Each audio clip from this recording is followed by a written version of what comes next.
नमस्कार। कहते हैं गरीबी में आटा गीला, पाकिस्तान के साथ बस यही स्थिति नजर आ रही है और चारों तरफ से वो घिरा हुआ दिखाई दे रहा है। भारत के साथ युद्ध जैसे हालात हैं। भारत ने जिस तरीके से आतंकी उसके ठिकानों को तबाह किया है, उसके आतंकवादियों को मार गिराया है, उसके ऊपर एक दबाव बनाने की कोशिश की है, वो हम सब ने देखा। इसके अलावा जो बलूच हैं, वो बलूचिस्तान की लड़ाई अलग से लड़ रही है। बीएलए हम देख ही रही हैं, वो कहीं पर भी आईईडी लगाकर पाकिस्तानी फौज को निशाना बना रहा है। इसके अलावा जो सिंध प्रांत है वो भी अलग होने की कगार पर है, वहां के लोग भी ये कह लीजिए प्रोटेस्ट कर रही हैं। लेकिन इन सब के बीच अब चर्चा है गिलगित बाल्टिस्तान की। यहां पर भी प्रोटेस्ट चल रहा है। कहा तो ये भी जाता है कि पाकिस्तान दिल से उसे अपना हिस्सा नहीं मानता है, बस वो एक जमीन का टुकड़ा, बाकी लोग उसके अपने नहीं है। ये उसकी सोच में साफ तौर पर नजर आता है। ये भेदभाव बलूचियों के साथ भी है और ये भेदभाव इन लोगों के साथ भी है। शायद इसीलिए सड़क पर उतरकर विरोध कर रहे हैं गिलगित बाल्टिस्तान के लोग पाकिस्तानी सेना के खिलाफ, पाकिस्तानी सरकार के खिलाफ। आज इसी पर चर्चा करेंगे। मेरे साथ मेरे दो सहयोगी शबनम और सौरभ जुड़े हुए हैं। शबनम, सबसे पहले आपका रुख करूंगी, बताइए पूरी खबर क्या है, किस तरीके से विरोध हो रहा है? खबर यह है, अभी तक तो बलूचिस्तान में विरोध प्रदर्शन चल रहा था, अलग होने की मांग उठ रही थी, लेकिन इसके बीच गिलगित बाल्टिस्तान के जो लोग हैं वो सड़कों पर उतर आए हैं। विरोध प्रदर्शन इस कदर तेज कर दिया है कि सेना को और शहबाज शरीफ को और वहां की सरकार को खुली धमकी देते हुए कह दिया है कि आप अगर हमारी जमीनों पर कब्जा करेंगे तो हम यहां पर तुम्हारी कब्र खोद देंगे। यानी कि सेना अगर घुसने की कोशिश करती है, सरकार की तरफ से यहां कब्जा किया जाता है पहाड़ियों की तरफ, तो यहां के लोग तैयार बैठे हैं। और इसी के साथ एक धमकी और दी गई है शहबाज शरीफ को, सेना को, कि अगर आपने ज्यादा हिमाकत करने की कोशिश की तो हम कारगिल तक पहुंच जाएंगे। अब नम्रता समझ रही है, कारगिल की साइड है, भारत की साइड एलओसी से सटा हुआ है वही कारगिल, जहां भारत ने 1999 में युद्ध जीता था। और इसी के साथ अब गिलगित बाल्टिस्तान के लोगों ने ऐलान कर दिया है कि हम भारत तक जाएंगे। फिर उसके बाद जो भी अंजाम होगा वो शहबाज शरीफ को भी भुगतना पड़ेगा, वो वहां के सेना अध्यक्ष मुनीर को भी भुगतना पड़ेगा, क्योंकि लोग अब खुद चाहते हैं कि हम जो पाकिस्तान की सरकार से परेशान हो गए हैं, भारत की सरकार हमें अपने देश में मिला ले।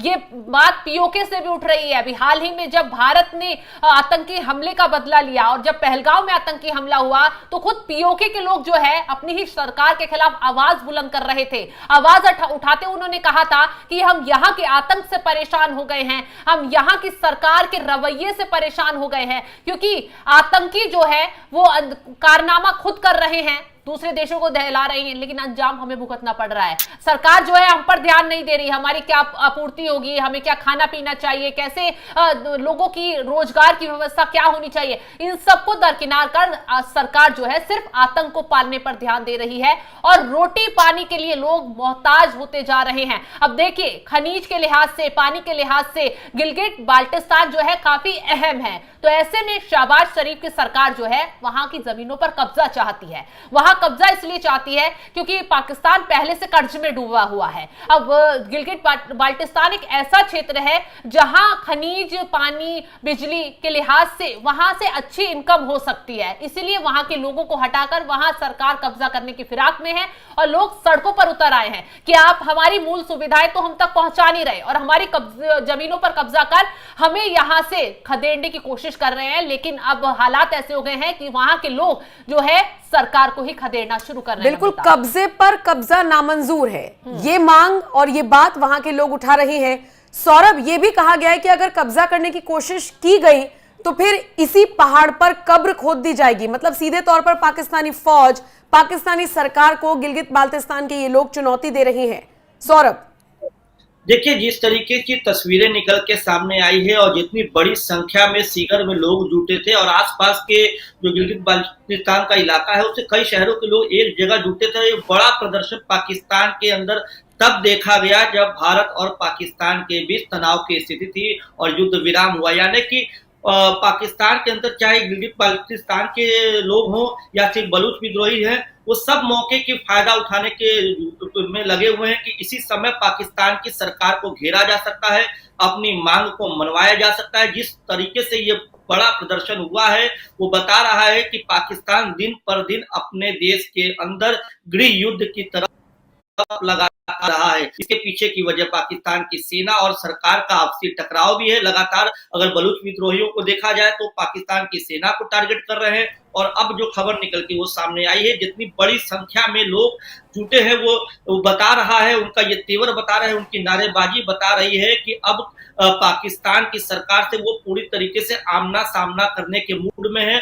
अगर पाकिस्तान उस जगहों पर सरकार अपना अधिकार जमाने की कोशिश करती है तो पाकिस्तान के अंदर 2-4 दिन के अंदर ही अगर ऐसा होता है तो बड़ा टुकड़े टुकड़े हो रहे हैं सौरभ पाकिस्तान के। ये जो आप बातें सारी बता रहे हैं, अभी शबनम आप भी बता रही थी, गिलगित बाल्टिस्तान के लोगों की जो मांग है, जो उनकी शिकायत है, ये जो भेदभाव वाली बात है, या फिर हमारे यहाँ जो खनिज पदार्थ है वो सिर्फ हमारे हैं, ये जो सारी चीजें हैं, यही सारा जो डर है या यही सारा जो दर्द है, यही बलूचियों का है। उनके साथ भी भेदभाव, उनके सारे संसाधनों पर भी कब्जा करने की कोशिश, पंजाब प्रांत वालों को ज्यादा फुटेज देना, भेदभाव करना, तो ये जो बट रहे हैं ये तो अपने आप टुकड़े टुकड़े हो जाएगा पाकिस्तान। बिल्कुल तो भारत से तो इसको वैसे ही बच लेना चाहिए। फिर वो दौर भी याद होगा जब 1971 में इसी तरह जो बांग्लादेश अलग हुआ है, इसी तरह विरोध प्रदर्शन की आवाज उठी थी, इसी तरह लोग सड़कों पर उतरे थे, मांग की थी कि हमारे साथ यहाँ की सेना जो है, यहाँ की सरकार जो है वो भेदभाव करती है, हमें नीची नजरों से देखा जाता है, सेना हमारे साथ इतना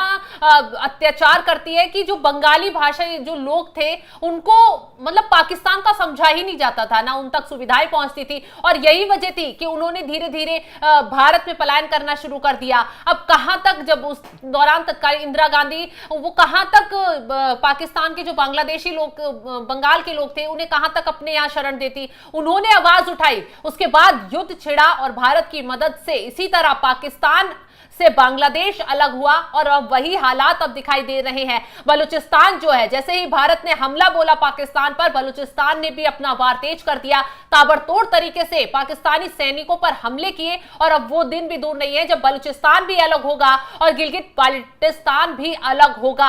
और ये सबसे बड़ी बात तो ये है कि ये जो पीओके से सटे इलाके हैं जितने, वो तेजी से यही मांग कर रहे हैं कि हमें भारत में शामिल किया जाए, हम पाकिस्तान में नहीं रहना चाहते, क्योंकि भारत की जो अर्थव्यवस्था है, भारत की जो नीति है, जो सरकार है, लोगों को रहने खाने का जो यहाँ की जो नीति देखी जाती है, उससे लोग काफी, पाकिस्तानी जो लोग हैं वो खुश नजर आ रहे हैं। यही वजह है कि वो पाकिस्तानी सेना के खिलाफ खड़े हो गए हैं, पाकिस्तान के जो प्रधानमंत्री है शहबाज शरीफ, उनके खिलाफ खड़े हो गए हैं, और अपने जो जिले की सरकार है उसके खिलाफ नम्रता यहाँ खड़े हो गए। तो पाकिस्तान खुद ब खुद आपस में लड़कर गिरता हुआ दिखाई दे रहा है, टुकड़े टुकड़े होता हुआ दिखाई दे रहा है, और वो वक्त दूर नहीं है जब पाकिस्तान 3 हिस्सों में बंटता हुआ दिखाई देगा। नम्रता और सौरभ, वैसे भी जब हम 1971 के वॉर का जिक्र करते हैं तो लोग कहते हैं कि वहां पे इतने परेशान हो गए थे लोग, अलग देश की मांग कर रहे थे, और उस वक्त इंदिरा गांधी का जो हस्तक्षेप हुआ उसका नजारा देखने को मिला। फिर जब लोग 2025 का जिक्र कर रहे हैं तो अभी तो पाकिस्तान में ऐसे हालात नहीं थे कि भाई वो लोग इतने परेशान हो गए, लेकिन पाकिस्तान के कुछ इलाकों में, मतलब पीओके से अगर मैं आपको बोलूं तो वहां से आवाज बुलंद होती है कि वो लोग परेशान है। गिलगित बाल्टिस्तान से भी यही तस्वीरें, बलूचिस्तान से भी यही तस्वीरें। सौरभ, देखिए, पाकिस्तान की सरकार को 71 का दौर याद है।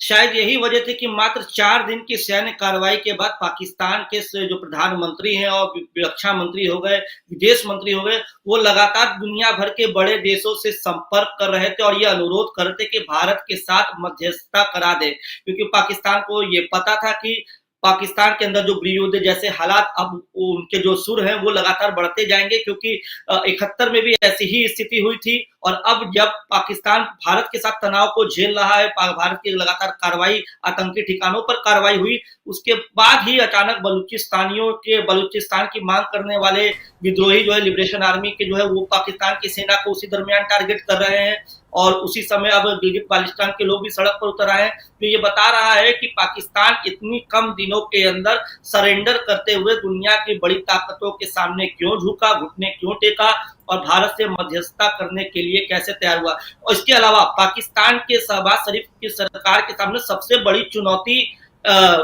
आसिम मुनीर भी है, जो वहां का पाकिस्तानी सेना का प्रमुख है। सरकार चाह रही है कि युद्ध विराम हो जाए, स्थिति संभल जाए, ताकि देश के अंदर जो गृह युद्ध जैसी स्थिति पनपने की कोशिश हो रही है उसको कंट्रोल किया जा सके, देश बटे ना। लेकिन इधर से आसिम मुनीर अपने राजनीतिक लाभ लेने के लिए कई बार सीज फायर का उल्लंघन करते हैं ताकि भारत के साथ तनाव बढ़ता रहे। तो ये सारी चीजें जो है वो शहबाज सरकार के लिए बड़ी चिंता का विषय है, और यही वजह है कि पाकिस्तान ने सरेंडर कर दिया एक तरीके से। ठीक है, तो गिलगित बाल्टिस्तान के लोग भी अब परेशान हैं और पाकिस्तानी सेना और सरकार के खिलाफ एक्शन मोड में नजर आ रहे हैं। ये तस्वीरें अब से कुछ दिन पुरानी हैं, लेकिन हालात अभी भी जस के तस हैं। और अभी ताजा हालातों पर बात सिर्फ इसीलिए नहीं हो रही क्योंकि पाकिस्तान और भारत के बीच जिस तरीके से युद्ध जैसे हालात बने थे, इंटरनेशनल मीडिया उसी पर कवरेज कर रहा था। नहीं तो गिलगित बाल्टिस्तान में अभी भी यही हालात बने हुए हैं। बहुत बहुत शुक्रिया आप दोनों का मेरे साथ जुड़ने के लिए। बाकी आप इस खबर पर क्या राय रखते हैं जरूर बताएं।